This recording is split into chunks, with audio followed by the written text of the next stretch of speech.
Oscillation में कल हम लोग बात किए थे equation of simple harmonic motion displacement condition का।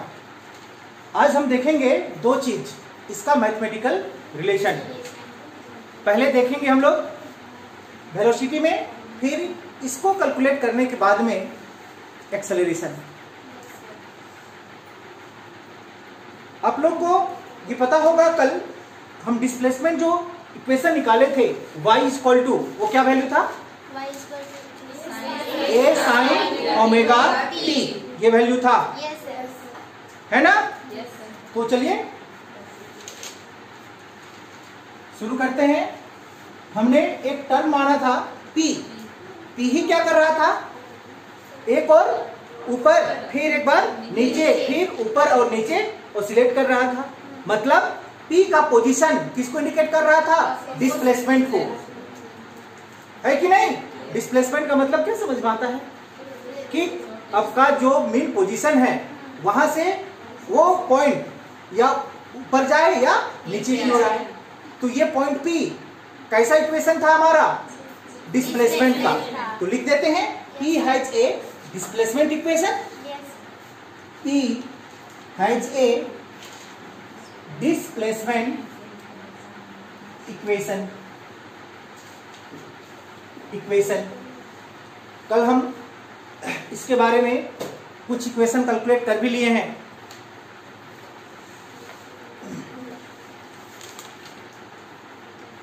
चलिए, हो गया?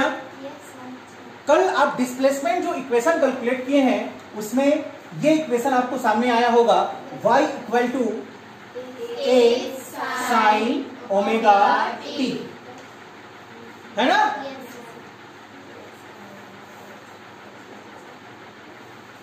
ये कब की हम बात कर रहे थे?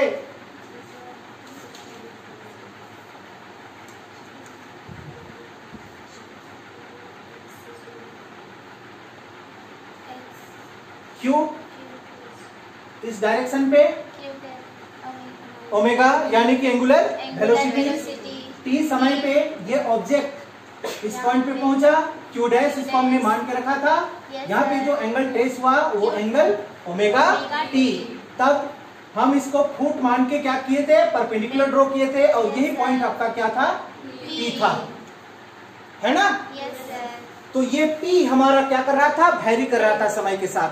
एक बार ऊपर मैक्सिमम, फिर नीचे, फिर ऊपर, फिर नीचे। समझ में आ गया? इसीलिए इसी P को हम क्या लिखे हैं? P has a displacement equation. और ये y के डायरेक्शन पे आपका वैरी कर रहा था।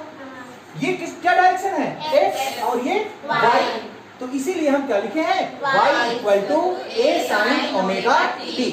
इतनी सी बात कल हम पकड़ के रखे हैं कल। ठीक? So we know that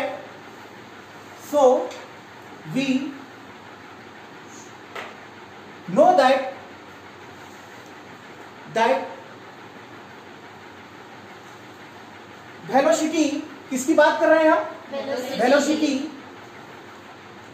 velocity equal to आप क्या जानते हैं? Displacement by time. ये हमको पता है। वेलोसिटी के लिए हम भी प्रयोग कर देते हैं, इक्वल टू डिस्प्लेसमेंट कौन है? यहाँ डिस्प्लेसमेंट कौन है? y। y की डायरेक्शन पे ये आपका क्या था? y, ये x। तो डिस्प्लेस कौन किया? दूरी y। नहीं समझ में आया? आया। और यहाँ पे ये पॉइंट तो हमारा क्या है कि ये ऊपर नीचे हो रहा है। किस डायरेक्शन पे? y की डायरेक्शन पे। तो यहाँ पे डिस्प्लेसमेंट कौन हुआ? y। क्लियर? डाउट है यहाँ पे? इसीलिए तो लिखा है यहाँ पे y equal to a sine omega t। Velocity के लिए भी प्रयोग किए, डिस्प्लेसमेंट के लिए हम क्या लिखेंगे? dy बाय टाइम के लिए dt। क्योंकि y हमारा फिक्स नहीं है, समय के साथ में हमारा p क्या कर रहा है? वेरिएबल है। तो y भी क्या होगा? वेरिएबल होगा। समझ पा रही है बात को? जब ये ऑब्जेक्ट यहाँ पे अगर पहुंचा होगा तो इसका अगर हम फुल परपेंडिकुलर ड्रॉ करें तो P आपका यहाँ पे है कि नहीं है, तो y हमारा छोटा है, कम है। जब ये आगे गया तो P आपको यहाँ पे मिला, तो y बढ़ा कि नहीं बढ़ा, किसके साथ बढ़ रहा है, समय के साथ। समझ में आ गया। तो यहाँ पे y हम लोग का क्या है, चेंज है। तो चेंज के लिए हम लोग क्या प्रयोग करते हैं, d का प्रयोग कर सकते हैं। तो इसीलिए तो क्या लिखा गया, dy बाई dt लिखा गया। बात पकड़ में आया। और इसको अब हम लोग करेंगे डिफरेंशिएशन, डिफरेंशिएट पढ़िए ना मैथ्स में। डिफरेंशिएट करेंगे तो हमको क्या मिलेगा, देखिए d बाई dt, ये आपका y है, ये भी आपका क्या है y के स्थान पे आप लिख सकते हैं a sin omega t।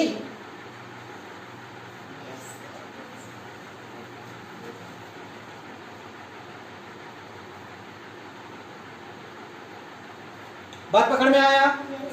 a यहाँ पे क्या है आपका, कांस्टेंट है, यानी कि एम्पलीट्यूड है।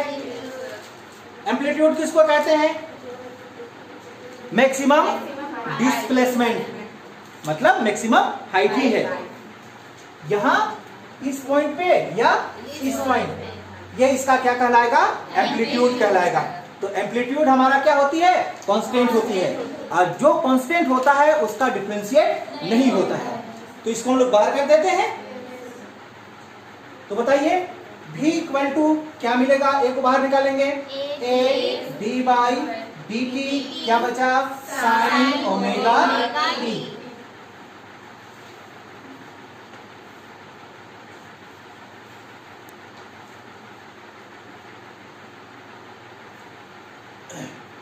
हो गया। चलिए ध्यान दीजिएगा। और v इक्वल टू कांस्टेंट, तो कांस्टेंट ही है, a d by dt, time के रेस्पेक्ट में हम साइन ओमेगा t को डिफरेंशिएट करेंगे तो साइन का डिफरेंशिएशन क्या होता है, कोस होता है। बात पकड़ में आया, क्या होता है, कोस होता है। तो यहाँ पे हम लोग क्या लिखेंगे, a cos omega t d by dt, एक टर्म बचा हुआ है ओमेगा t। क्लियर, आगे ध्यान दीजिए। और v equal to a cos omega t, omega हमारा क्या है, एंगुलर वेलोसिटी है, और एंगुलर वेलोसिटी यहाँ पे हमारा यूनिफॉर्म है, मतलब वो भी क्या है, कांस्टेंट है। तो कांस्टेंट है तो इसको हम क्या करते हैं, बाहर कर देंगे। तो क्या मिला, dt बाई dt, यहाँ से ये कैंसल। तो v equal to a omega cos omega t मिल जाएगा। बात पकड़ में आया। ये ओमेगा को हम यहाँ पे लिख दिए हैं, इतनी सी बात समझ में आती होगी, है ना। चेन रूल कहते हैं यहाँ पे जो लागू हुआ ना, इसको कहां पर 2 बार ओमेगा टी क्यों आया, ये चेन रूल का नियम क्या है कि आप पहले इस पूरा टर्म को फर्स्ट टर्म मानेंगे, सेकेंड टाइम में ये आपका दूसरा टर्म बन जाएगा। केवल फर्स्ट टर्म में हमने साइन के बदले में क्या लिखा, केवल कोस लिखा, और ओमेगा टी जो कहते हो। दूसरा टर्म में केवल ओमेगा टी को डिफरेंशिएट किए तो ओमेगा आया। क्लियर।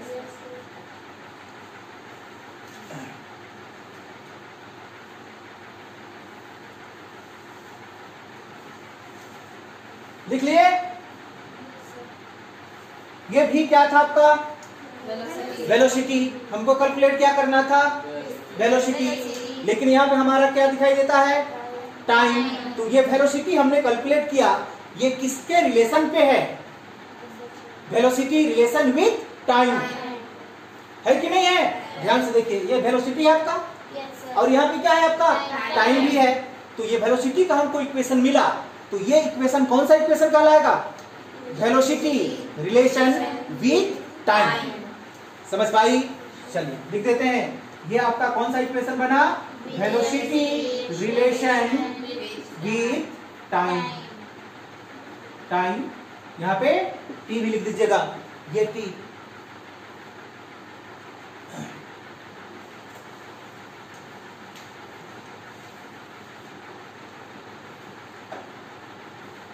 हो गया।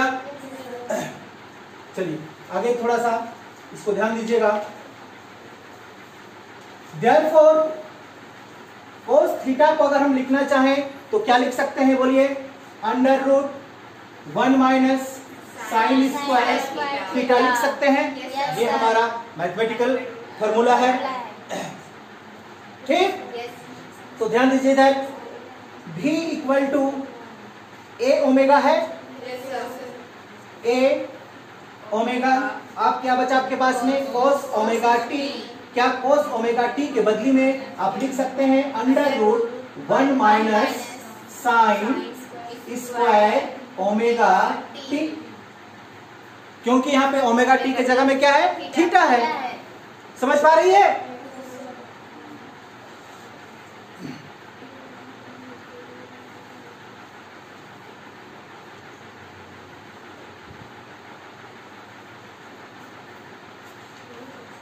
क्लियर? डाउट है कहीं पे? चलिए और थोड़ा सा रिलेशन समझिएगा। देयरफॉर हम जानते हैं y equal to A sine omega T, है कि नहीं है?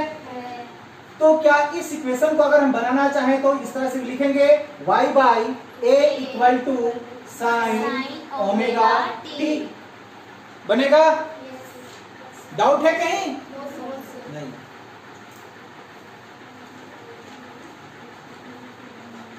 आप समझ पाई? अब साइन ओमेगा टी के बदले में आपको क्या मिला? y बाई ए मिला। तो ये भी आपका क्या है? Sign square omega T. तो यहाँ पे अगर स्क्वायर डाल दें तो इस दोनों में भी हम क्या डाल सकते हैं? स्क्वायर डाल सकते हैं। तो v इक्वल टू आपको क्या मिलने वाला है? बोलिए v equal to A omega under root 1 minus Y square by A square. ये बात पकड़ में आया? साइन स्क्वायर ओमेगा टी और साइन ओमेगा टी के बदले में y बाई ए स्क्वायर यहाँ पे डाले तो इसमें भी हम स्क्वायर लगा सकते हैं। पकड़ में आया बात? डाउट है? हो गया? और इसके नीचे कुछ नहीं, मतलब 1 एलसीएम लेंगे तो v इक्वल टू क्या मिलेगा? ए omega under root A square. 1 से ए स्क्वायर को डिवाइड करेंगे, ए स्क्वायर बचेगा। ए स्क्वायर को 1 से मल्टीप्लाई करेंगे, ए स्क्वायर, बीच में क्या साइन? माइनस। ए स्क्वायर से ए स्क्वायर को फिर डिवाइड करेंगे, 1 बचेगा। 1 से वाई स्क्वायर को मल्टीप्लाई करेंगे, क्या मिलेगा? बात पकड़ में आया? और v इक्वल टू ध्यान दीजिए ए ओमेगा स्क्वायर है under root A square minus Y square by A. Root के अंदर पे स्क्वायर है, रूट हटाएंगे तो ए के बाहर आएगा। तो ये ए से ये ए कैंसल। समझ में आया? डाउट है? तो v इक्वल टू क्या वैल्यू मिला? Omega under root A square minus Y square. देखिए y यहां पे क्या था? y क्या था? डिस्प्लेसमेंट। और v क्या है? वेलोसिटी। कौन सा रिलेशन मिला आपको? Velocity relation with displacement. नहीं, y क्या है? डिस्प्लेसमेंट। और ये भी क्या है? वेलोसिटी। तो कौन सा रिलेशन बना ये? वेलोसिटी रिलेशन विथ डिस्प्लेसमेंट, है कि नहीं? लिख लीजिए इसको, मेरे पास तो जगह ही है नहीं। हम इसको एक बार फिर से लिख देते हैं। इधर देखिए हम क्या इक्वेशन लेके लाए हैं? v omega under root A square minus Y square. ये इक्वेशन को किसके नाम से जानते हैं? Velocity relation with displacement. Displacement. चलिए डिस्प्लेसमेंट को हम y से भी यहां पे क्या कर दिए? इंडिकेट कर दिए। लिखो बगल में ये रिलेशन का नाम। अब बात करें, वेलोसिटी हम निकाल लिए एक टाइम रिलेशन से और एक बार डिस्प्लेसमेंट रिलेशन से। अब हमको ये जानना है कि कहां पे हमारा वेलोसिटी मैक्सिमम होती है और कहां पे वेलोसिटी मिनिमम होती है। समझ में आ गया? चलिए निकालते हैं पहले भी मिनिमम, यानी कि मिनिमम वेलोसिटी कैलकुलेट करते हैं। कब होगा ये वेलोसिटी मिनिमम, कब होगा?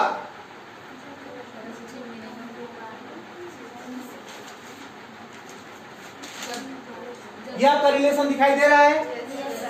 तो ये वेलोसिटी को हमको क्या करना है? जीरो करना है। तो कब ये जीरो होगा? ओमेगा का मान जीरो कैसे आएगा? वो तो हमारा कांस्टेंट है। यूनिफॉर्म वेलोसिटी एंगुलर वेलोसिटी में चल रही है ऑब्जेक्ट सर्कुलर पाथ पे। ध्यान से दीजिए, देखिए इधर यहाँ पे कब आएगी ये हमारा व्हेन भी मिनिमम,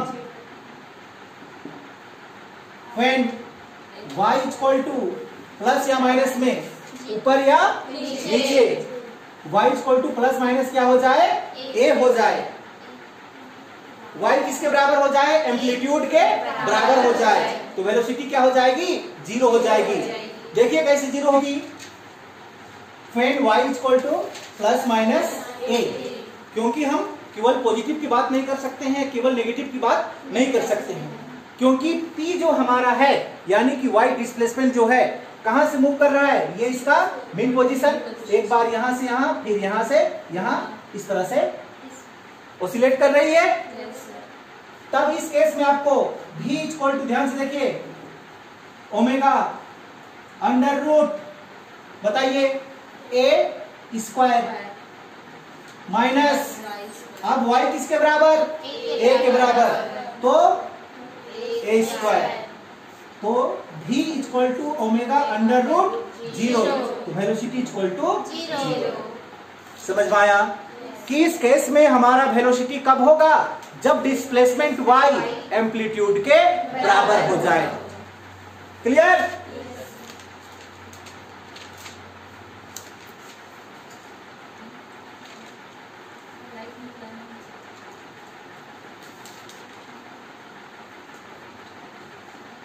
बात पकड़ में आया यहां पे? अब हम बात करेंगे मैक्सिमम वेलोसिटी की। कब होगा मैक्सिमम? बताइए, जल्दी बोलिए। y जब हमारा क्या हो जाए? जीरो हो जाए। y क्या हो जाए? जीरो, यानी कि डिस्प्लेसमेंट क्या हो जाए? जीरो हो जाए। तो उस केस में हमको क्या मिलेगा? मैक्सिमम वेलोसिटी मिलेगा। y जीरो कब होगा? जब ऑब्जेक्ट हमारा मेन पोजीशन पे हो, तब। बात पकड़ में आया कि ऑब्जेक्ट हमारा यहां पे है, तब y क्या होगा? जीरो होगा। तो इस पोजीशन पे हमको वेलोसिटी मैक्सिमम मिलने वाली है। ध्यान से देखिए, मैक्सिमम वेलोसिटी कब? When y equal to zero. अगर y की जगह में हम क्या लगा दें? जीरो लगा दें, तब v इक्वल टू क्या मिलेगा आपको? Omega under root a square minus zero. ये स्क्वायर है, रूट के अंदर है, तो v इक्वल टू क्या मिलेगा? a omega. ये मैक्सिमम देखिए,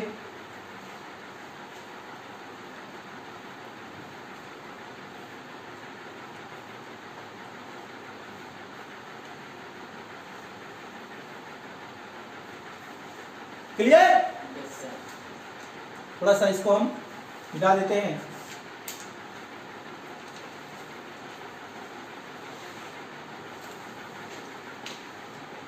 चलिए, ये बात पकड़ में आया? v मैक्स कितना मिला हमको? a omega. अब यहां पे जो हम मैक्सिमम जो वैल्यू निकाले हैं उसका वैल्यू a ओमेगा, किस केस में? जब y हमारा जीरो के बराबर है। हमने जो वेलोसिटी निकाला मिनिमम, किस केस में? y जब एम्पलीट्यूड के बराबर। क्लियर? तो यहां पे बात हमारा क्लियर होती है कि जब ऑब्जेक्ट यहां पे हो तो वेलोसिटी मैक्सिमम होगी। अगर यहां पे क्या हो? ऑब्जेक्ट हो, तो वेलोसिटी क्या होगी? जीरो। बात पकड़ में आया? इसका ये मतलब हुआ कि जब P हमारा इस डायरेक्शन पे क्या कर रहा हो, ओसिलेट कर रहा हो, क्लियर? जब यहां पे पहुंचेगा तो उसको नीचे आने के लिए कुछ सेकंड यहाँ पे क्या करना होगा, रुकना होगा, तभी वो नीचे आएगा। और यहां से जब आएगा ये धीरे धीरे इधर आएगा तो इतना दूर पहुंचते पहुंचते क्या हो जाएगा, वो इनर्शिया क्रिएट कर लेगा। तो इस पॉइंट पे उसका वेलोसिटी क्या हो जाएगा, मैक्सिमम हो जाएगा। और जैसे जैसे नीचे पहुंचेगा तो उसका वेलोसिटी घटने लगेगा। इस पॉइंट पे फिर उसका वेलोसिटी क्या हो जाएगा, 0। फिर इस डायरेक्शन फिर बढ़ने लगेगा। ये शो किया है। बात पकड़ में आया? इसी को यहाँ पे लिखे कि जब हमारा जो डिस्प्लेसमेंट जो हो रहा है यहाँ पे, उसका वेलोसिटी मैक्सिमम कब होता है, जब y 0 हो, यानी कि डिस्प्लेसमेंट 0 हो। क्लियर? और 0 कब होता है, जब y हमारा एम्पलीट्यूड के बराबर है। क्लियर? चलिए आगे ध्यान दीजिएगा। देयरफॉर v मिनिमम यानी कि मिनिमम वेलोसिटी किस केस में पॉसिबल हुआ, ध्यान दीजिएगा। Cos omega T equal to 0। 0 का मतलब क्या समझे आप? 0 का मतलब cos omega T equal to 0। तो यहां पे आपका ओमेगा टी किसके बराबर, π/2 के बराबर है कि नहीं? तो इस केस पे आपका जो वेलोसिटी है वो क्या होगा, मिनिमम होगा। ये कहां से आई बात पकड़ में आया? हम कल पढ़ चुके हैं। इस डायरेक्शन के लिए हम कोस का प्रयोग करते हैं और इधर के लिए साइन का प्रयोग करते हैं। ठीक? तो यहां पे है ऑब्जेक्ट, तो इस डायरेक्शन के लिए थीटा कितना, 0 है कि नहीं है? तो cos omega T equal to 0, तो ओमेगा टी इक्वल टू कितना, π/2, यानी कि कोस 90 का वैल्यू क्या होता है, 0। बात पकड़ में आया? अब और थोड़ा सा समझिए कि यहाँ पे ऑब्जेक्ट पहुंचा तब भी हमारा क्या होगा, मिनिमम यानी कि 0। तो यहाँ पे पहुंचेगा तब भी तो क्या होगा, 0 होगा। नहीं पकड़ पा रही है बात को? या दूसरी चीज की एक बार में यहाँ पे 0 हुआ, दूसरा टर्न घूम के आया तो और 0 होगा, तीसरा बार और यहाँ पे पहुंचा तो और 0 होगा, चौथा बार में और 0 होगा। जितना बार वहां पे पहुंचेगा वहां पे वेलोसिटी क्या होगी, 0 होगा। बात पकड़ में आया? तो इस तरह से आपको क्या मिला, π/2। आगे अगर आप लिखना चाहें तो क्या लिख सकते हैं, 3π/2। उसमें भी आपको क्या मिलेगा, 0 मिलेगा, है कि नहीं?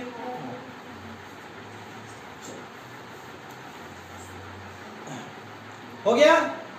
आगे ध्यान दीजिएगा। we know that omega equal to क्या जानते हैं आप, 2π/t। कोरिलेशन होता है फिजिक्स। अगर स्किप किए एक भी टॉपिक तो अगला दिन कुछ भी समझ में नहीं आएगा, है ना? ओमेगा इक्वल टू आप क्या जानते हैं, 2π/t जानते हैं। तब आपको यहां पे क्या वैल्यू मिला, ओमेगा टी इक्वल टू π/2। आप यहाँ पे ओमेगा के बदली पे 2π/t लिख सकते हैं, तो लिख सकते हैं, तो यहाँ पे लिख देते हैं। ओमेगा के लिए क्या लिखे, 2π/t into t equal to π/2।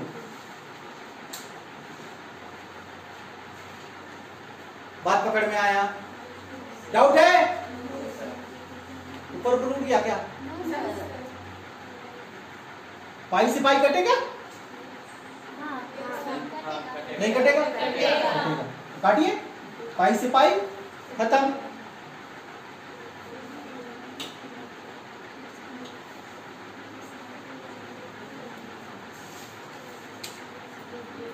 अगर हम यहां से t को बाहर निकालते हैं, कौन t को, स्मॉल t को, तो आपको क्या रिलेशन मिलेगा, जल्दी बोलिए। t इक्वल टू, हाँ, t इक्वल टू t/4। ये देखिए T/4 किसको कहते हैं?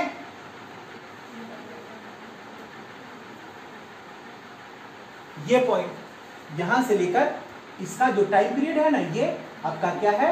T/4। T/4 क्यों हुआ, समझ पाई? ध्यान दीजिएगा, यहां से एक कंप्लीट साइकिल को हम क्या मान के रखे हैं? T मान के रखे हैं। तो ये कितने भाग में टूटा है? 4 भाग। तो टाइम पीरियड का चौथा भाग, मतलब यहां से यहां T/4। बात पकड़ में आया? इस केस में आपका क्या होता है? वेलोसिटी इज मिनिमम, यानी कि v इक्वल टू 0। लिख लीजिए।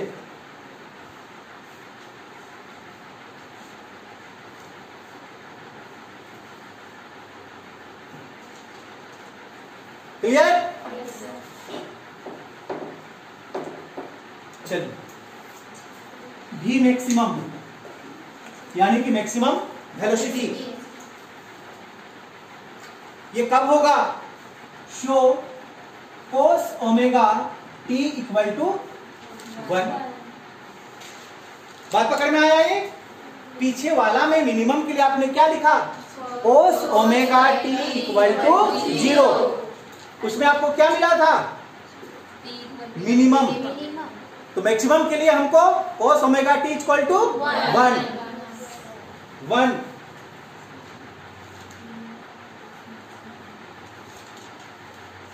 कितने डिग्री का वैल्यू cos का 1 होता है? 0 डिग्री का। बात पकड़ पा रही है? आप क्या बोलना चाह रहे हैं? तो ओमेगा t इक्वल टू क्या लिख सकते हैं यहाँ पे? 0। एक बार फिर से, cos omega t equal to 1, तो ओमेगा t इक्वल टू 0। अगर आप ओमेगा t के जगह में क्या डालते हैं? 0, तो cos 0 डिग्री इक्वल टू 1। ये स्प्लिट किया। आप पकड़ पाई बात को कि नहीं? है कि नहीं? 0। तो आगे अगर आप बढ़ाना चाहते हैं तो अगला में क्या हो सकता है आपका? पाई। और आगे बढ़ाना चाहते हैं तो 2 पाई। देखिए, cos omega t equal to 1, यानी कि ओमेगा t मतलब क्या हुआ? 0। cos 0 का वैल्यू क्या होता है? 1 होता है। cos पाई यानी कि 180। cos 180 का वैल्यू भी क्या होगा? 1 होगा। 2 पाई का मतलब 360, यानी कि cos 360 का वैल्यू भी क्या होगा? आपका 1 होगा। अगर आप बनाना चाहते हैं तो सो ऑन आगे और बढ़ा सकते हैं। समझ पा रही है बात को? चलो, क्लियर? अब ध्यान दीजिए इधर। अभी आप पढ़ के रखें ओमेगा इक्वल टू क्या पढ़ के रखें? 2 पाई बाई टी।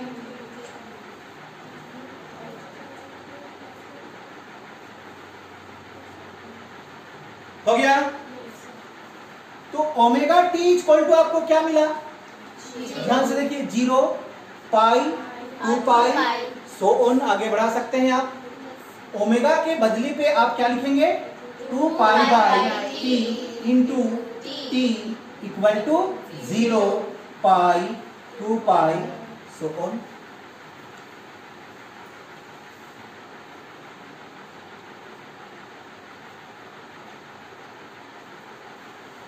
क्लियर? ध्यान दीजिएगा इधर। और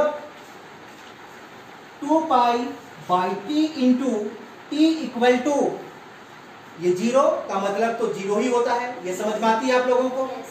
चलिए, क्या दिखाई दिया आपको? पाई। पाई का मतलब 180 डिग्री।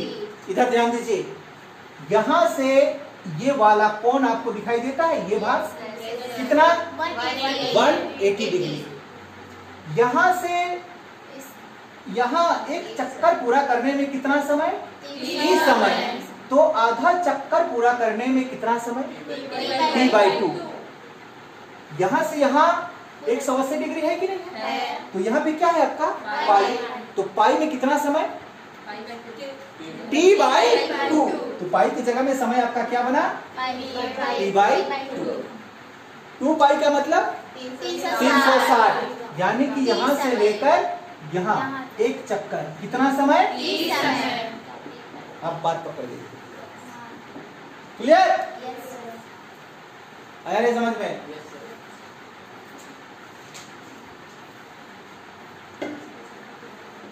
डाउट है कहीं पे? ये कहां से आया? ये जीरो, ये जीरो का मतलब जीरो। पाई 180 डिग्री, 180 डिग्री में कितना टाइम? टी बाई 2, यानी कि टाइम पीरियड का आधा। क्लियर? 2 पाई का मतलब 360, एक पूरा साइकिल कितना समय लेता है? 30 समय। आया समझ में? तो ये था आपका इक्वेशन ऑफ वेलोसिटी। किसका? सिंपल हार्मोनिक मोशन, जिसको हम ऑसिलेटरी मोशन भी कहते हैं। क्लियर?